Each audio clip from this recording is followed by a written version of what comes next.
Vamos aplaudir Jesus de Nazaré. Oh, glória!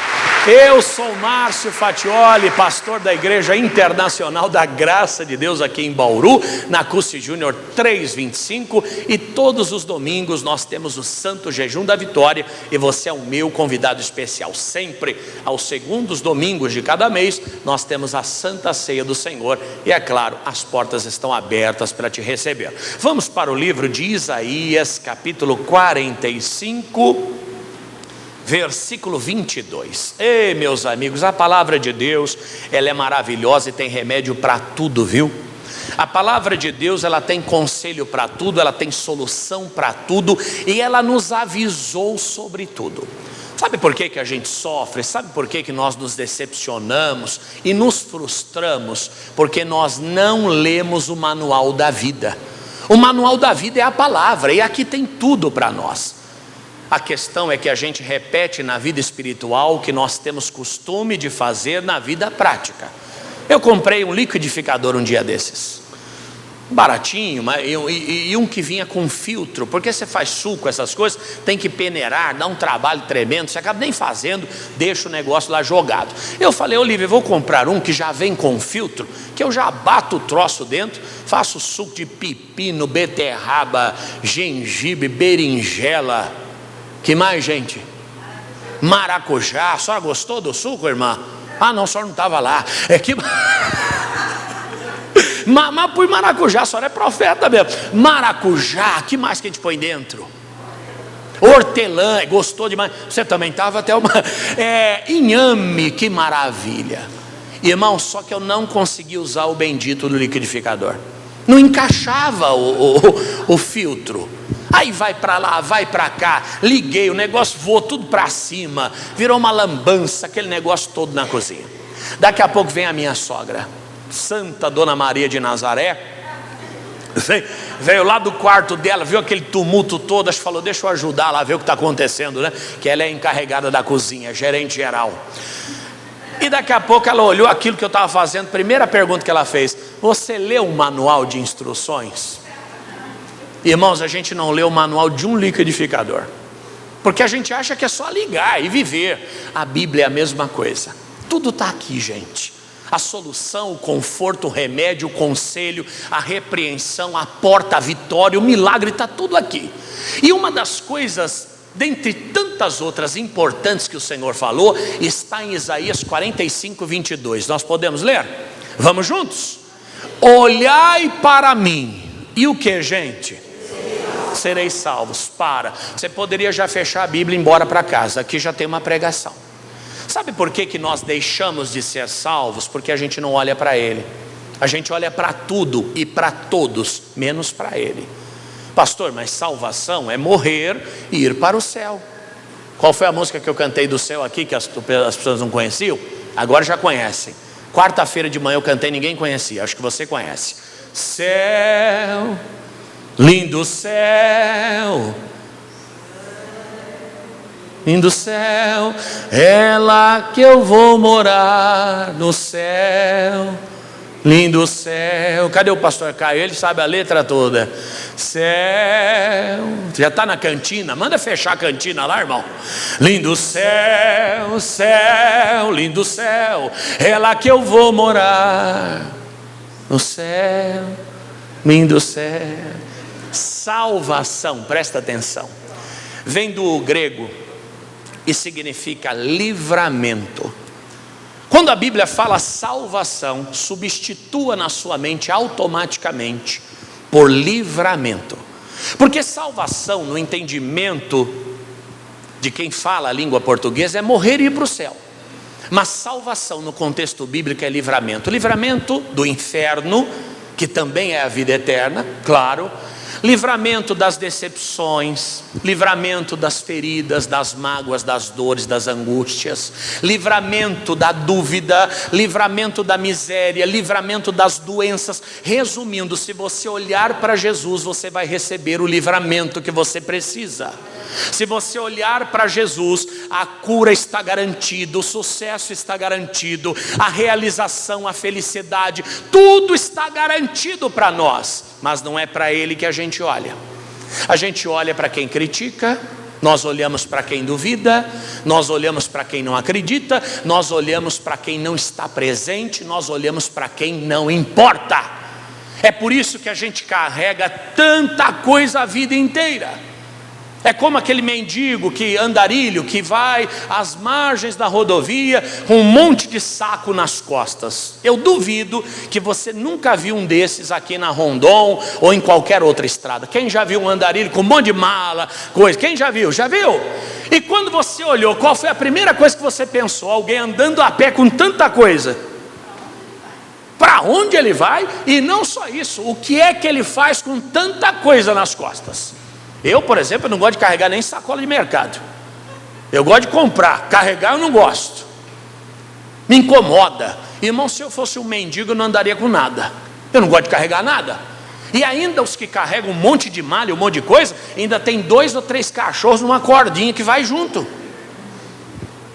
Pastor, essa turma é brincadeira. Esses andarilhos têm necessidade de andar com tanta coisa nas costas. E o pior, se você for revirar aqueles sacos, o que tem lá dentro? Irmão, é garrafa vazia, é roupa velha, é papel, é caderno, coisa que não tem sentido nenhum. Esquece eles, olha para você. Quanta coisa a gente carrega na vida, irmão, sem necessidade. Quantas lembranças do passado, decepções, traumas, medo a gente carrega.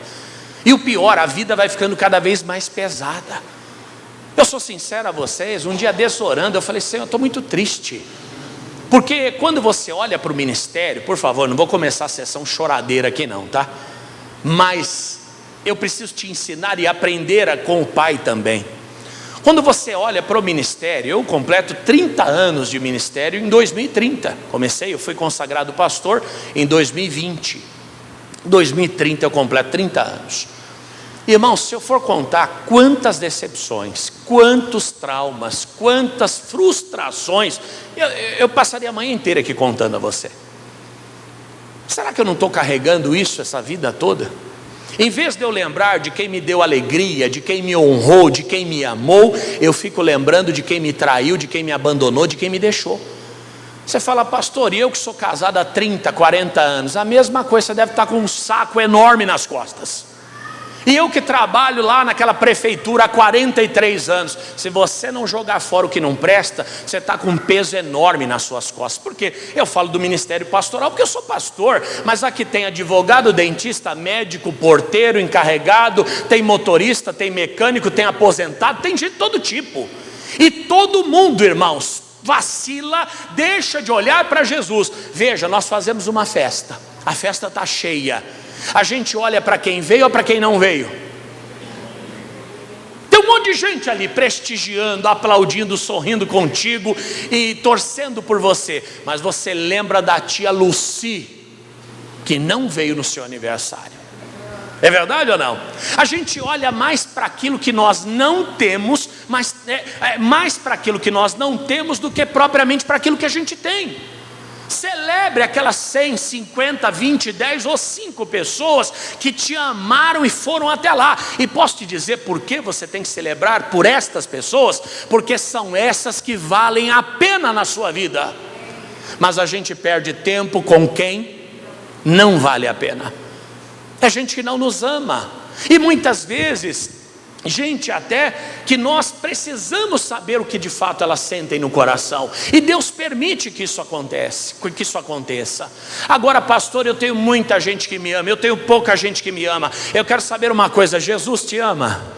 Olhai para Ele, você vai ser salvo. Olha para Ele, você vai ser salvo. Salvo do sentimento de frustração, do sentimento de abandono. Porque ainda que o teu pai e tua mãe te abandone, diz o Senhor, eu nunca te deixarei. Ele é suficiente na sua vida.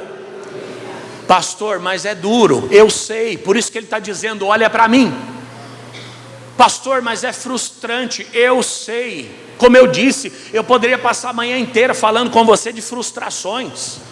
Eu poderia passar a manhã inteira falando com você de abandono, de decepções. Mas eu não posso olhar para isso, eu tenho que olhar para o Senhor. Você fala, pastor, a minha luta é muito grande. E às vezes é mesmo. Mas o segredo é só não olhar para ela. Ela não é que ela não existe, ela existe. Não é que o medo não existe, existe. Não é que a expectativa não existe em relação a algumas pessoas, claro que ela existe. Você é um ser humano. Mas o recado do Senhor é o quê? Olha para mim. Tudo que você for falar, Ele vai te responder, olha para mim. Ai, mas tem muita gente ruim. Qual é a resposta?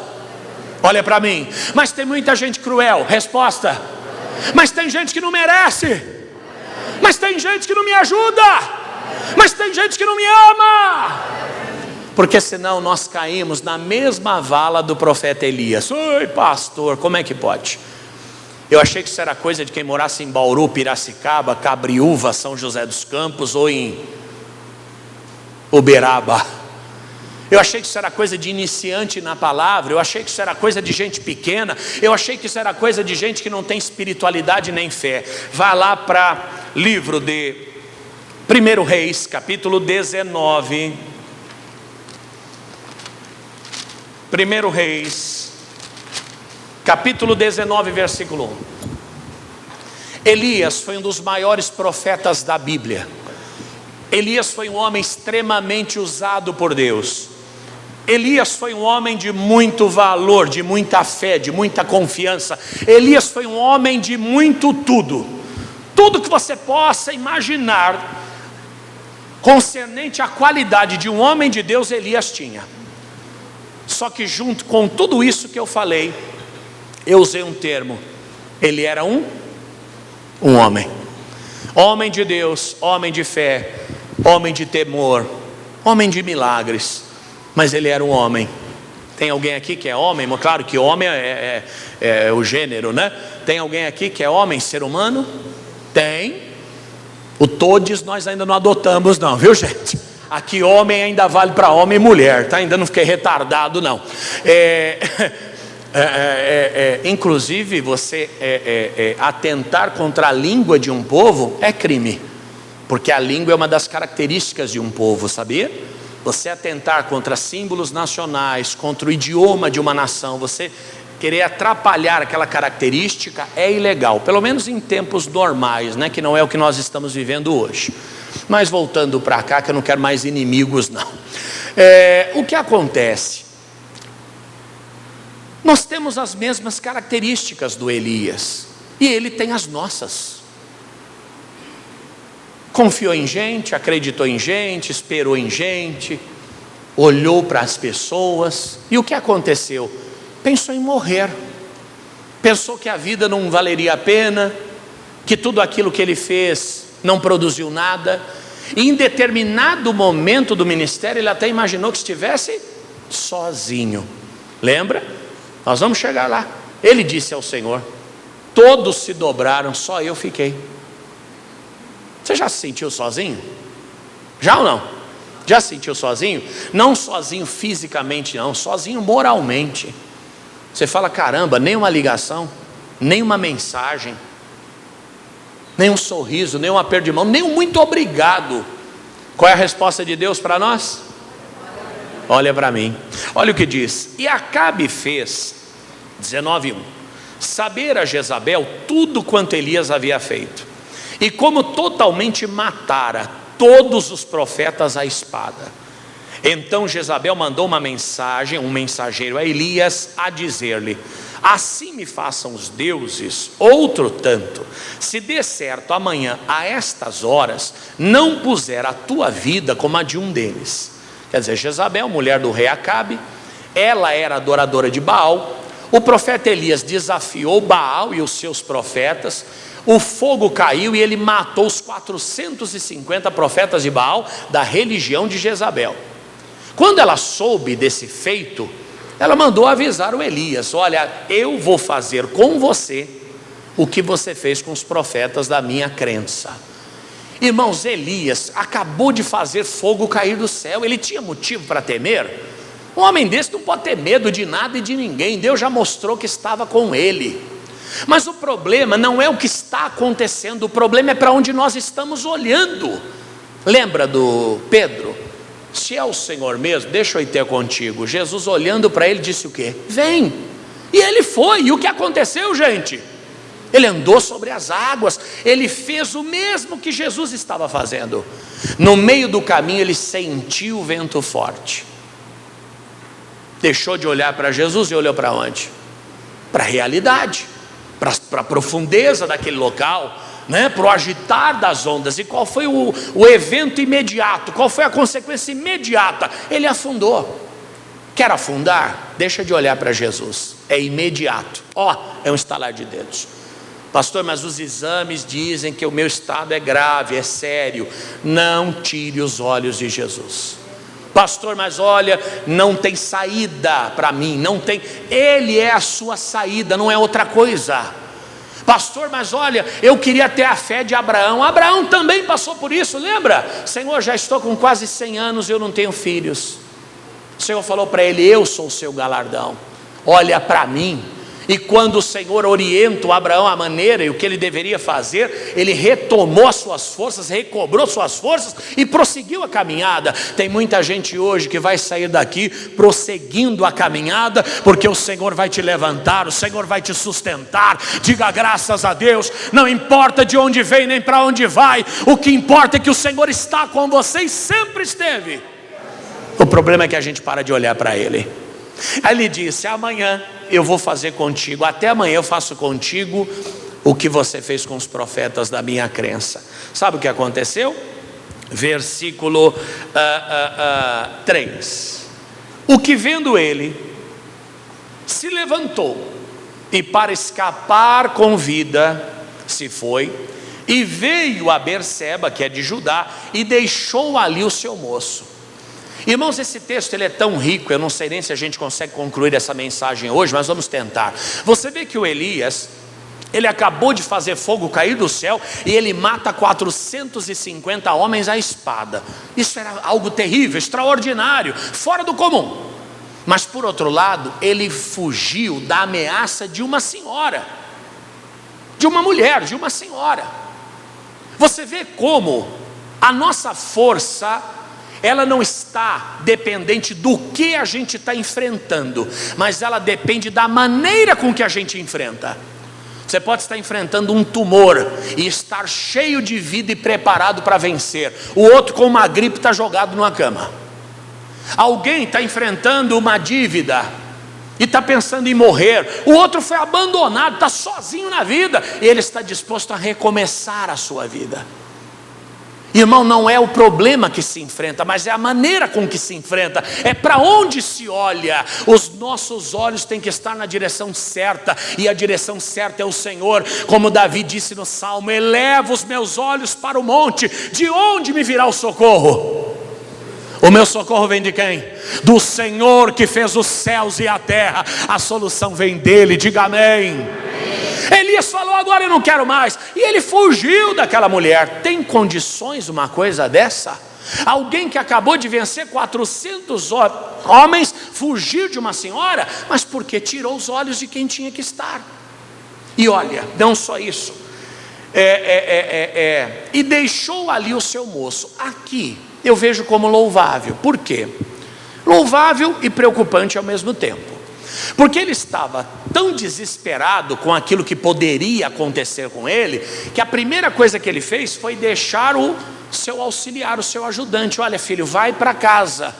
Por quê? Na cabeça dele, entendo eu, se ele fosse morto, ele pouparia o seu amigo da morte. Isso foi nobre, isso foi um ato louvável. Se o ministério é meu, o problema é meu. A Lívia falou para mim um dia desse: eu não sei, meu coração é tão leve, eu não tenho inimigos, eu não tenho nada disso. Falei para ela: é lógico, sobra tudo para mim, né, bem? Sobra tudo para mim, ela não precisa ter inimigo, eu faço todos que for preciso. É verdade ou não? A parte da mulher, irmão, que é bem casada, é ser bonita.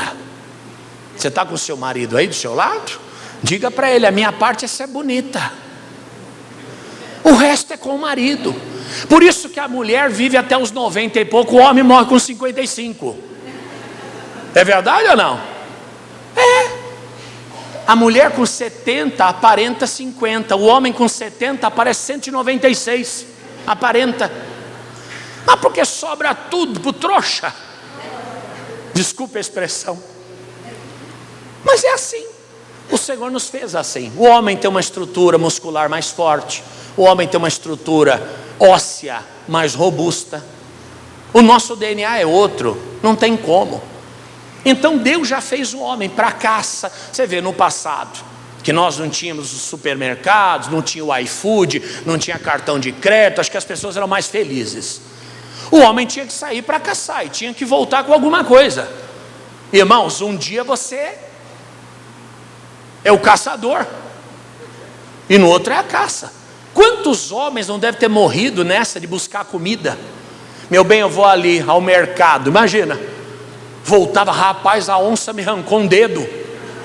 Verdade, homem só se lascou na vida, irmãos, essa é a verdade. Não vou fundar aqui o sindicato dos homens, não. Mas se você notar, o trabalho pesado sempre foi dos homens. E por que é assim? Porque Deus fez para ser assim. O homem foi criado para isso. Mas muitas vezes a gente tem que entender que no caso do Elias, ele fez o que tinha que ser feito. Falou: amigo, o ministério é meu, ela está me ameaçando de morte, então vai você para a tua casa, porque se tiver que morrer, eu vou morrer, não você. Só que por outro lado também tem o ponto crítico disso. Ele já estava praticamente aceitando a sentença de quê? De morte. E tem pessoas que fazem isso. A pessoa vai ao médico: doutor, quantos anos eu vou viver ainda? Não se faz esse tipo de pergunta não, irmão. É Deus quem dá a última palavra. Se você quiser e Deus quiser também, você vive muito ou pouco. Tudo está na mão dele, mas a gente fica na mão do homem. Sem contar as pesquisas de internet, né? Me nasceu um caroço nas axilas. O que seria? Aí vem os especialistas embaixo. Hoje é ChatGPT. Não é isso? Ninguém vai mais no médico, pergunta para o ChatGPT. E aquilo entra na mente da pessoa, no coração da pessoa, e ela decreta a sua própria morte. A morte emocional. Tem pessoas que já morreram emocionalmente. A morte financeira. Por quê? Porque já aceitaram fracasso, irmãos. Homens mais ricos do Brasil e do mundo já faliram várias vezes e se levantaram, porque não aceitaram o fracasso, porque acreditavam no potencial que havia dentro de si. Mas quantas vezes nós já decidimos o nosso futuro: não, para mim não dá mais, eu não tenho mais força, eu não vou viver, eu não vou não sei o quê. Você vai, sabe até onde você vai? Até onde você quiser, porque enquanto você estiver olhando para o Senhor, Ele vai ser a tua sustentação. Ele está dizendo: vai embora, moço, vai para casa. Não é hora de se despedir não, meu irmão. Deus tem vida, e a vida em abundância para você.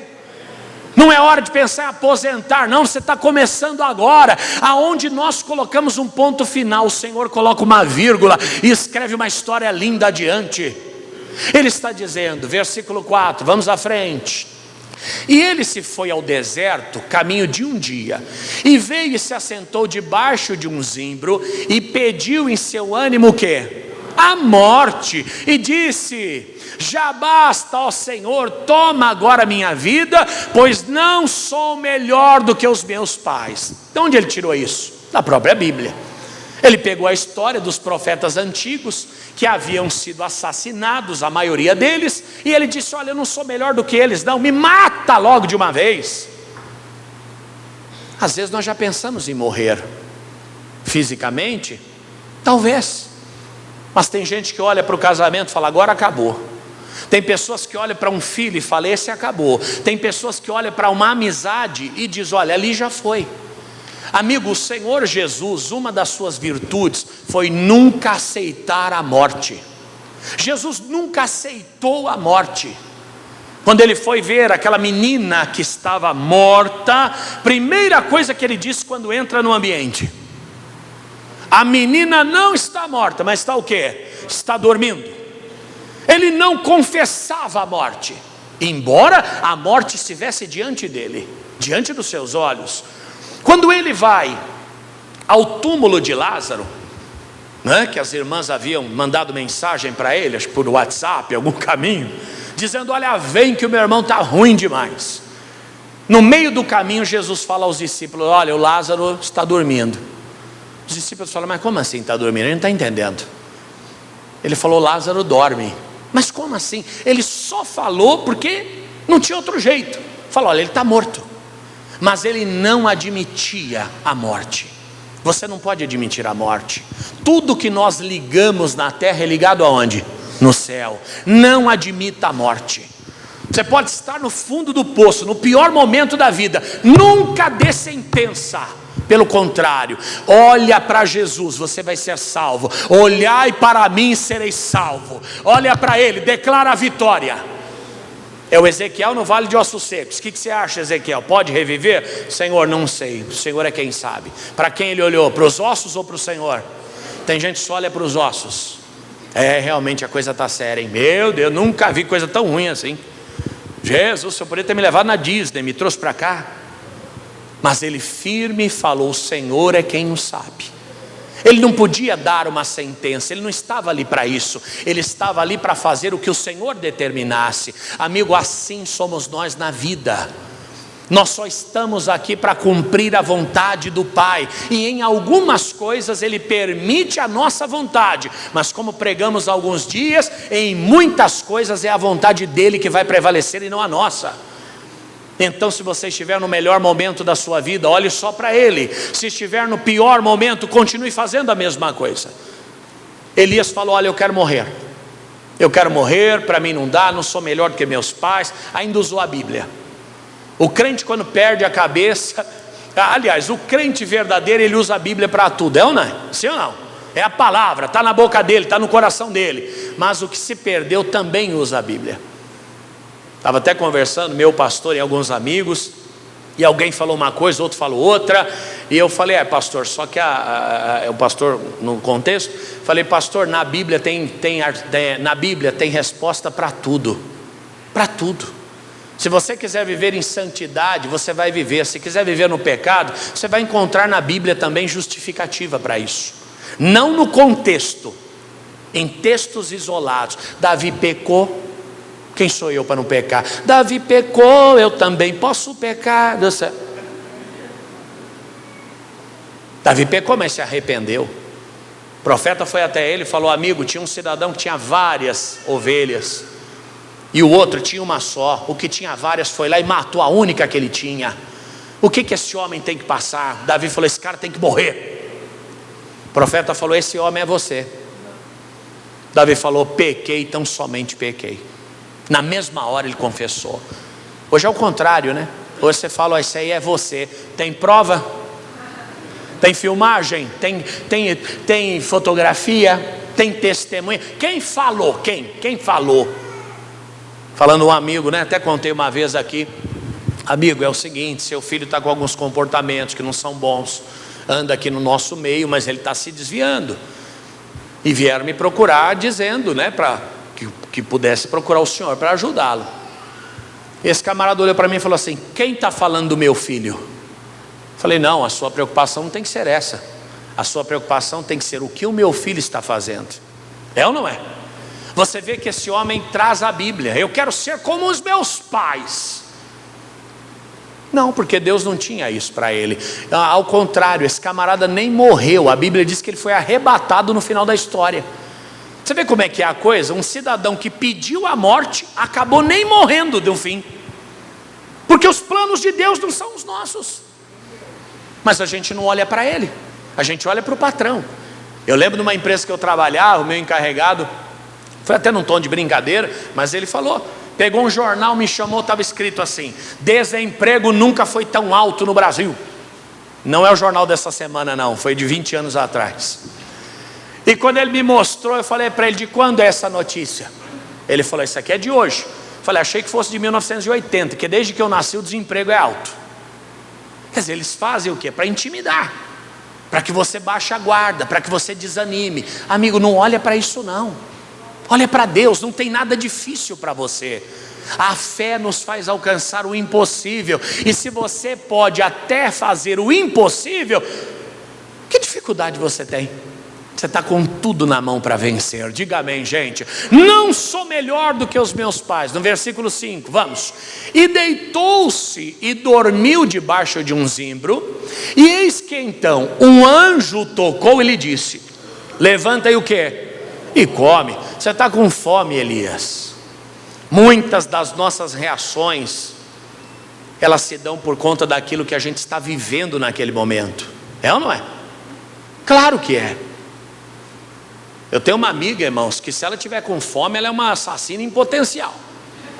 Falei para ela, você vai acabar matando alguém desse jeito. Irmão, se der meio-dia ela não comer, fica de cara feia, não acha graça de nada e come mais do que eu, irmão. Eu nem levo mais junto comigo, que é o último restaurante que a gente foi junto faliu. Tem pessoas que o mal delas é sono. Dá determinado horário, acabou a graça, acabou tudo. Você conhece alguém assim? Quando está com sono, não dá, fica insuportável, é verdade ou não? Tem outro que é dinheiro. O dinheiro acaba, está todo mundo brincando, conversando, ele está lá no canto, sozinho, mexendo em celular. O que foi, rapaz? Nada não, estou tranquilo. É o dinheiro que acabou. Verdade. Tem outro que é o ego, ele aceita tudo, não mexe no ego. Se mexer no ego, acabou. O Senhor falou para Elias: come. Qual é o nosso mal hoje? Ai, pastor, o mal é o problema que eu estou vivendo. Não, talvez o seu mal seja o ego que você não foi afagado. Você está acostumado com aplauso, está acostumado com elogios, e talvez a crítica chegou, e faz parte da vida de todo mundo. Ninguém vai ser aplaudido o tempo inteiro. Não, pastor, eu estou acostumado, sabe? Às vezes a gente se distancia de pessoas e a gente já não tem mais a mesma relevância que tínhamos antes. Às vezes acontece, não é isso? Você já reencontrou amigos depois de 10, 20 anos? É a mesma coisa? A conversinha, aquela brincadeira, relembra tudo. Mas vamos marcar um churrasco? Ih, rapaz, não dá. Mas eu estou com o teu número, a gente combina. Combinou? Combinou nada. Você já não faz mais parte da agenda dele, da realidade dele. E tem pessoas que têm dificuldade com isso. Tem pessoas que têm dificuldade com o cargo. Ele gosta de ser líder, mas ele não sabe ser liderado. E não é fácil. Não é fácil. O líder, ele tem uma multidão de um lado puxando e a multidão do outro. Ele está no meio. Ele tem que fazer essa ponte. O líder inclui o pai, o professor, o pastor, o chefe, o encarregado. E não é brincadeira. E tem pessoas que não sabem lidar com isso. As emoções são destruídas. O Elias falou: olha, eu quero morrer. O Senhor falou: come. O Senhor deu veneno para ele? Não. O Senhor não deu o que ele queria, o Senhor deu o que ele precisava. E o que a gente precisa é comida. Ei, pastor, por isso está gordo desse jeito. Estou falando da palavra, irmão. Não é pão com linguiça não, irmão. É a palavra. Agora, como eu vou me alimentar se eu venho 4 vezes por mês na igreja e assisto o ratinho todo dia? Você tem mais conhecimento sobre o exame do DNA do ratinho, do teste do DNA, do que da Bíblia. O que você assiste todo dia? Onde você mexe todo dia? Fala uma coisa que você faz todo dia. Assistir o missionário. Boa. Quem mais? Vai lá. O que mais você faz todo dia? Todo dia. Como? Ali vai na academia todo dia. Estou quase prendendo essa mulher já.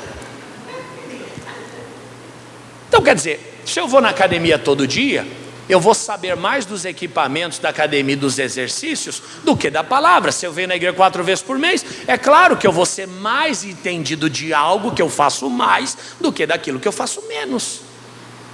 Como é que eu vou me alimentar? A mesa está posta. Vem cear, chama, vem cear, mesmo hoje saciar. Pastor, mas a ceia é uma vez por mês. Para nós, para os discípulos, a ceia era toda noite. Reuniam-se com Jesus, preparava-se o alimento, Jesus abençoava, eles comiam. Teve uma noite em especial que Jesus disse: olha, essa é a nossa última ceia. Esse pão já não vai ser pão, vai ser o meu corpo. Esse suco não é meu suco, não é suco, mas é o meu sangue que vai ser partido por vós. Fazei isso todas as vezes que beberdes em memória de mim. Quer dizer, Jesus teve a última ceia, que nós repetimos aqui mensalmente, mas não era a única ceia. Ele ceava toda noite com os seus discípulos. Estamos nos alimentando com as coisas de Deus? Difícil, não é, gente? Ô pastor, mas eu sou assim, eu sou até fanático. Não, aí já é loucura, não é isso que eu estou falando, não. Falando de coisa séria, segunda-feira, por exemplo, teremos a reunião da prosperidade. Vem ouvir o que o Senhor tem a dizer sobre a sua vida financeira. Quarta-feira é família, vem buscar pela tua casa. Sexta-feira é a libertação, vem blindar a tua casa. Missionário todos os dias na televisão. Quer dizer, a gente tem que comer. Só que às vezes a gente come também e não resolve, viu? Olha o que diz o próximo verso, lá à frente. E olhou, e eis que à sua cabeceira estava um pão cozido sobre as brasas e uma botija de água, e comeu e bebeu, e fez o que, gente? E tornou a deitar-se. Resumindo, ele estava com fome, porque senão não teria comido, sim ou não? Segundo, ele viveu uma experiência incrível, porque ele foi servido por um anjo do Senhor, ou pelo próprio Deus. Isso aqui chama-se teofania, é quando Deus se manifesta na forma de um anjo. Algo extraordinário ele viveu. Sabe o que ele fez? Comeu, deitou de novo e foi dormir. Irmãos, há pessoas que por mais que você pregue, elas vão continuar dormindo do mesmo jeito. Há pessoas que podem ver milagres extraordinários na sua vida, elas vão continuar olhando para outras coisas. É o nosso coração. A Bíblia diz que do coração procedem as saídas da vida.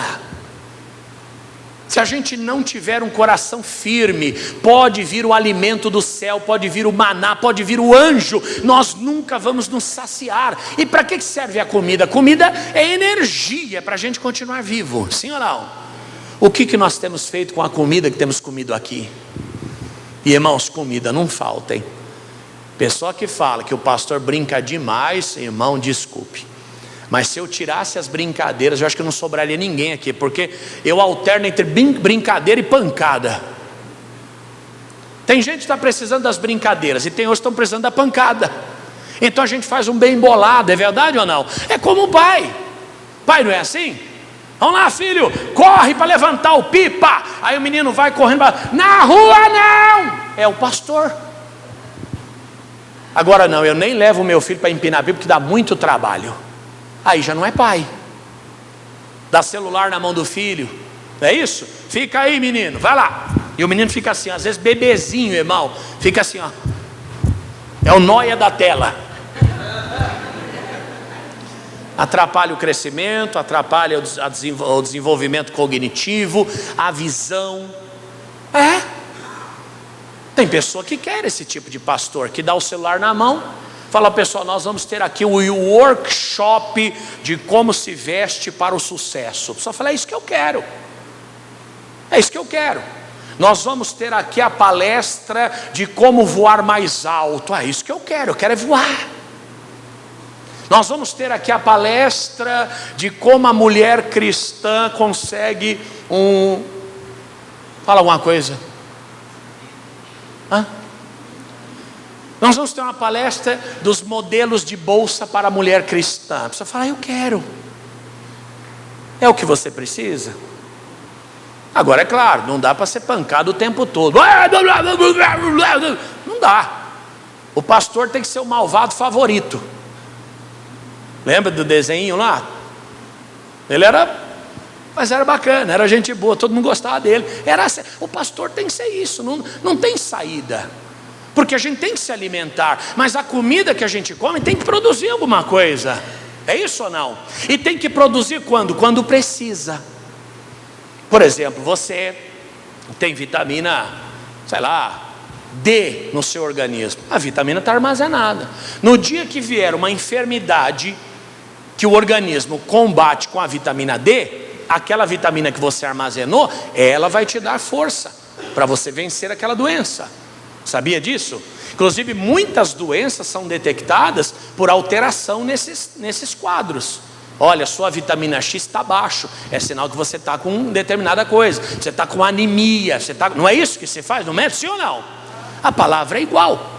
Às vezes você ouve alguma coisa que hoje você diz: olha, o pastor está falando, para mim não encaixa, não é a minha vida. Pode não ser a sua vida hoje, mas amanhã pode ser. E no dia que você precisar dessa vitamina, que ela esteja forte no teu coração, para você não morrer espiritualmente. Porque tem muita gente cometendo suicídio espiritual, irmãos. A pessoa não se fortaleceu como deveria, e outros comem e vão dormir. O anjo não deixou assim não. Comeu, tem que produzir. Olha o que diz o próximo verso 7. E o anjo do Senhor tornou a segunda vez e o tocou e disse: levante e come, porque muito comprido será o teu caminho. E levantou-se, pois, e comeu e bebeu, e com a força daquela comida caminhou 40 dias e 40 noites até Horebe, o monte de Deus. Veja, com a força daquela comida ele caminhou quanto? 40 dias. O alimento que Deus tem nos dado, nos dá condições de caminhar isso e muito mais. Você fala: pastor, eu não consigo. Consegue. Posso todas as coisas naquele que me fortalece. Pastor, eu não tenho força. Tem. Pastor, eu não tenho amigos. Você tem o melhor deles. Pastor, eu não tenho ninguém para me incentivar. A palavra está te empurrando para frente hoje aqui, meu irmão. Só que se dependesse do Elias, comeria e voltaria a dormir. É o que nós gostamos de fazer. Todo mundo gosta. Estava lendo um dia desse dizendo o seguinte: toda vez que a gente come, seria interessante nós fazermos de 30 a 40 minutos de caminhada, porque o pico de glicose ele reduz. O alimento cai, seu organismo começa a digerir e a caminhada facilita. O que a gente sente quando come, por favor? Nossa, irmão do céu, eu como uma feijoada, meu Deus, o porco encosta. Não é assim? O outro fala: eu como feijoada à noite, passo mal. Eu passo bem. É incrível. Sempre que a gente come, a gente quer dormir. Posso vir para cá agora? Já brinquei, agora deixa eu dar pancada. Tem pessoa que ouve uma palavra como essa, volta para casa murmurando, ele vai dormir. Ah, não é bem assim não. Falou, mas não concordo. Falou, mas não é bem desse jeito. Não, você viu o que ele falou do porco? É que nem quem assiste o missionário, presta atenção. Tem muita gente desonesta no mundo, irmãos. A pessoa assiste o missionário 45 minutos. Nos últimos 5 minutos o missionário fala: olha, eu quero falar agora com você que Deus está chamando para ser patrocinador. Se você sente, seja. Se não sente, não tem problema, porque é um chamado de Deus. Ligue agora, faz a sua inscrição, que Deus abençoe. Deixa eu orar para quem está enfermo, fica de pé. O homem de Deus pregou 40 minutos. 5 ele falou de patrocinador. O que os críticos falam? Só fala em dinheiro. Irmão, teve cura, teve música, teve oração, teve pregação, teve tudo, mas a pessoa foca no patrocinador, que inclusive talvez o missionário seja o mais transparente. Se você sente, me ajuda. Se não sente, eu não quero você. E isso ele faz há mais de 40 anos. Amigo, quantas vezes nós recebemos o alimento da palavra e ao invés da gente usar a força dessa comida e falar: não, eu vou me converter, eu vou mudar de vida, eu vou ser uma pessoa melhor, eu vou ser uma pessoa mais feliz, eu vou ser uma pessoa mais dedicada. Não, eu prefiro odiar o pregador. E você pensa que é difícil isso acontecer? Alguém já disse: é raro, mas acontece sempre. É raro, mas acontece sempre. É verdade ou não? É mais ou menos assim, não é bem como falou não. E assim vai. Andou 40 dias e 40 noites. E aonde ele foi, gente? Até Horebe, o monte de Deus. Que lindo, hein, gente? Lindo, né? Veja o que diz o próximo verso. E ali entrou numa caverna e passou ali a noite. E eis que a palavra do Senhor veio a ele e lhe disse: que fazes aqui, Elias? Eu nunca havia prestado atenção nisso. Elias comeu, andou 40 dias e 40 noites. Diz a Bíblia que ele foi ao monte de Deus e entrou numa caverna. Monte de Deus. Repita comigo: monte de Deus. Diga: monte de Deus. O Senhor foi até lá e falou o seguinte: o que você está fazendo aqui? Ué, mas não era o monte de Deus? Não era lá que ele deveria estar? Depende. Moisés na frente do Mar Vermelho: Senhor, o que a gente faz agora? O Senhor falou para ele: não é hora de orar não, rapaz. Estende essa vara que está na tua mão, abre o mar e manda esse povo passar rápido, porque o povo estava em risco de vida. O faraó vindo atrás, seus carros e cavalos. O Senhor precisava atravessá-los o mais rápido possível, senão tudo daria errado. E o Moisés, em vez de abrir o mar, o que ele foi fazer? Ele foi orar: ai pastor, eu estou tão sobrecarregado, eu vou passar uns dias me consagrando na minha casa. A palavra consagrando até parece ser bonita, mas sabe onde você se consagra? É na igreja, não é na tua casa não, meu bem. Elias foi ao monte de Deus 40 dias e 40 noites. O Senhor apareceu para ele e falou: o que você está fazendo aqui, rapaz? Ué, eu estou no monte de Deus. Mas não era aqui para você estar, era para você estar lá, enfrentando a Jezabel, era para você estar lá, cumprindo a minha vontade. Tem gente, irmãos, que está fazendo a coisa errada no lugar certo. Como assim? Você não pode ser levado, irmãos, por jargão. Você não pode ser levado por costume. Onde você foi, irmã? A senhora não veio na Santa Ceia? Pastor, eu fui me consagrar no monte. Mas é no monte que o Senhor queria você? A congregação não está reunida, a igreja não está partindo o corpo e o sangue do Senhor? Quer dizer, quando alguém fala que foi ao monte, dá até a impressão de que é uma coisa o quê? Coisa certa. Mas o Senhor já disse: quem não ajunta, espalha. Quem não é por mim é contra mim. Enquanto Jesus estava pregando, onde é que o Judas estava? Vendendo o mestre por 30 moedas de prata. Quer dizer, onde nós estamos? Tudo bem, comemos a comida, conhecemos a palavra, mas talvez deixamos de olhar para aquele que nos alimentou esse tempo todo. E outra coisa interessante, irmão, Deus está me dando tanta coisa nos últimos dias. Eu não sou da religião dos fanáticos não, isso aí eu não sou mesmo. Ontem eu completei 29 dias de jejum. Falou, para mim já não serve. Você está querendo se aparecer, você não está querendo jejuar. Quem faz, faz em oculto. Quem faz, faz entre você e Deus. Ô pastor, mas e quando, um exemplo, o senhor fizer um jejum pela igreja? Aí eu tenho que falar, você tem que saber. Ó pessoal, nós vamos fazer um jejum de tal dia a tal dia. Aí é outra coisa, é um propósito. Agora o seu jejum pessoal não tem que pôr no jornal não, meu irmão. É entre você e o Pai. Quem fica com muita historinha de santidade, irmão, eu já conheço, eu estou há 30 anos nesse caminho, hein? O pedreiro de 30 anos, ele olha uma parede e fala: isso aqui está torto. Ele olha um telhado. Eu fui levar um amigo numa casa uma vez, um amigo comprando uma casa, e eu levei um pedreiro, amigo meu, mestre de obras. Então, irmão Sabino, gente maravilhosa. Falei: irmão Sabino, a gente quer saber como é que está o madeiramento desse telhado. Ele falou: pastor, quantos anos tem essa casa? Tem uns 10, 15 anos. O senhor precisa de escada? Ele falou: não pastor, é daqui mesmo, não tem que olhar nada. Porque se tem um problema nesse telhado, as telhas começam a ceder. Se uma casa de 15 anos, o telhado está totalmente reto, esse madeiramento está totalmente preservado, não precisa subir. É experiência. E irmãos, quando você vê alguém saindo da curva, onde é que você estava, irmão? Estava orando. Ô irmão, vamos comer? Estou em jejum. E hoje? Estou de novo. E amanhã? Estou outra vez. Vai morrer de fome. Ou está mentindo? Verdade. Usar mensagem para rebater mensagem. Você veio no culto, ouve uma palavra, mas a Bíblia diz, irmão, a Bíblia diz que Deus não é Deus de confusão. Ah, mas e se a palavra que o pastor está pregando não é de Deus? É o próprio Deus que tira.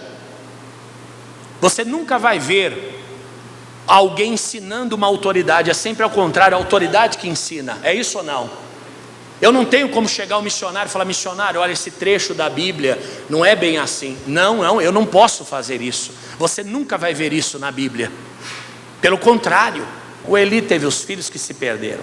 Samuel foi o profeta que envelheceu e o povo não queria mais. E ele ficou triste porque o povo não queria. Ele se apresenta ao pai e diz: olha, eles não me querem mais. Sabe qual foi a palavra que Deus deu para ele? Não é a você que eles estão rejeitando, é a mim, porque fui eu que te coloquei. Mas o que eu faço, Senhor? Faz o que eles estão pedindo, exatamente o que eles estão pedindo, mas já avisa que o rei que te substituirá vai ser o cão na vida deles. Eles vão ter saudade do seu tempo. Resumindo, irmãos, muitas vezes nós até estamos fazendo algo, mas não era para estarmos fazendo aquilo. Não é que é errado o que estamos fazendo, é que está fora do propósito. Quem está entendendo? Às vezes estamos cheios de motivo, mas não temos razão. Moisés desceu do monte com a tábua dos mandamentos. Chegou lá o povo adorando o bezerro. Sabe o que Moisés fez? Pegou a tábua e falou: gente nojenta. Pá! O Senhor apareceu para ele e falou: o que aconteceu, querido? Senhor, não aguentei. Eu deixei eles por 40 dias. Quando eu voltei já estavam adorando um bezerro. Eu quebrei a tábua dos mandamentos. Você quebrou? Quebrei. Então você vai subir novamente lá no cume do monte, e eu vou escrever de novo. Sobe lá, meu bem. Amigos, pastor Hilton, que está lá na Romênia, ele foi na outra caravana para Israel. Essa eu não fui. E eles subiram, irmãos, lá no Monte Sinai. O Monte Sinai fica no Egito, não fica nem em Israel, fica no Egito. Ele falou: Fatioli, é um negócio terrível, porque você vai de camelo, tem que sair 2:30 da manhã, porque se você deixa para subir quando o sol nasce, você não consegue. Tem que sair 2:30 da manhã e você vai andando de camelo. E o camelo é assim, ó, irmão. Falou: rapaz, dá enjoo, náusea, ataque epilético, tudo que você imagina dá nesse caminho. Chega uma hora que esse caminho vai estreitando, e só está você e o camelo. O guia já ficou lá embaixo, que ele não vai andar o caminho todo. Ele vai até determinado momento, dá uma lapadinha no camelo, e o camelo continua sozinho, porque só tem um estreitinho, vai subindo, e vai subindo. Falou: Fatioli, quando era umas 5:30 da manhã, tinha alguém lá em cima. Fez um sinal, falou a língua deles. Nós descemos do camelo. O mesmo processo. O camarada entrou na frente do camelo, fez um carinho nele assim, meio. O camelo fez a volta ali e voltou. Pastor Hilton olhou para o cara e falou: e agora? Falou: não, agora é a pé, o camelo já não passa mais. Irmão, foi mais 4 horas a pé. Não, assim não, né? Aí já foi assim, né? 4 horas a pé. Amigo, hoje o caminho é esse. Imagina 4.000 anos atrás. Volta e faz de novo. Senhor, mas eu quis defender a tua honra diante deles, eu quis defender os interesses do Senhor, quebrando as tábuas dos mandamentos. Posso falar uma coisa? Ninguém vai ser abençoado descumprindo a lei de Deus, irmão. Você pode estar cheio de razão, você pode estar cheio de motivo, pode estar cheio de vontade. Elias, é o seguinte: o que você está fazendo aqui? Mas eu estou no monte de Deus. Mas não era aqui para você estar, né? Você está em outro lugar. Para finalizar, versículo 10. E ele disse: tenho sido muito zeloso pelo Senhor, Deus dos exércitos, porque os filhos de Israel deixaram o teu concerto, derribaram os teus altares, mataram os profetas à espada, e eu fiquei só, e buscam a minha vida para me tirarem. E ele disse: sai para fora, igual fez com Abraão, né? E põe-te neste monte perante a face do Senhor. E eis que passava o Senhor, como também um grande e forte vento que fendia os montes, quebrava as penhas diante da face do Senhor.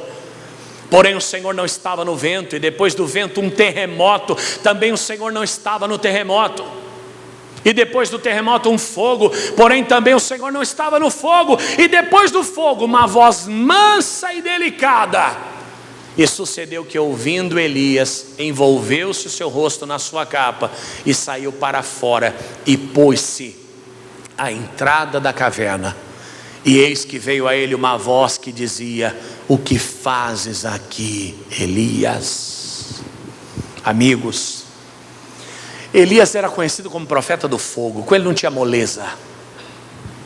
Só que você vê que naquele momento esse homem estava fora da visão do Pai, escondido dentro de uma caverna. Ele estava no monte de Deus, mas estava fora, não era para estar ali. O monte de Deus, o Elias tinha deixado de ser naquele momento, porque ele estava fora. E o Senhor apareceu para ele. Como foi que o Senhor apareceu? Primeiro veio o vento, depois veio um terremoto, veio um fogo. Mas a Bíblia é clara a dizer que Deus não estava em nenhum desses elementos. O que é isso? Às vezes nós estamos acostumados com um determinado caminho, mas não é mais esse caminho que o Senhor está usando. Às vezes nós estamos acostumados com o Deus do vento, do terremoto, do fogo, mas nesta ocasião o Senhor se manifestou como? Por meio de uma voz mansa e delicada. As ferramentas de Deus, elas vão alternando conforme a sua vontade. Muitas vezes nós estamos acostumados com alguma coisa, e às vezes não estamos acostumados, estamos mal acostumados. No caso do Elias, ele estava acostumado o Senhor manifestar-se pelo fogo. Ele havia acabado de clamar e o fogo caiu. Mas o Senhor não se manifestou desse modo, se manifestou por meio de uma voz mansa e delicada. Tem pessoa que está acostumado com a voz mansa e delicada. Sabe o que ela está precisando agora? Do fogo. Verdade, do fogo. O outro está precisando do terremoto. O outro está precisando do vento forte. Sabe por quê? Porque nós temos que aprender a manter os nossos olhos no Senhor em toda e qualquer situação. Porque se nós estamos só acostumados com o fogo, quando a voz é mansa e delicada, a gente não ouve, a gente não identifica. Quando estamos só acostumados com a voz mansa e delicada, a gente acha que Deus não está no fogo. Amigo, Deus está com você o tempo inteiro. Não importa se a porta abriu ou fechou para você. Não importa se você tem uma multidão torcendo por você ou torcendo contra você. O que importa é que se você olhar para Ele, você vai ser salvo. Não se preocupe com nada. É o Salmo 91. 1000 cai ao teu lado, 10.000 à sua direita, você não é atingido. Bonito o salmo, né? Mas se coloque nessa cena. No mínimo uma cena de guerra. Um cai de um lado, o outro cai do outro, bomba, bum, vai, e você no meio correndo para chegar no seu alvo. Seja bem-vindo à vida, seja bem-vindo à nossa realidade. E se alguém deixar de olhar para Ele, perde o livramento. Só afunda quem deixa de olhar para o Senhor. O que fazes aqui, Elias? Talvez a pergunta para nós hoje seja essa: aonde eu estou e o que eu estou fazendo? Não tira os olhos dele, não. Se quiser chegar até o fim, é olhar para Ele. Vamos aplaudir Jesus, o nosso Senhor. Eu me despeço daqueles que estão em casa, abençoando em nome de Jesus e convidando para a próxima oportunidade. Cussi Júnior 3:25, aonde o céu está descendo sobre nós. Jesus, em o nome de Jesus. Em o nome de Jesus, você triunfará.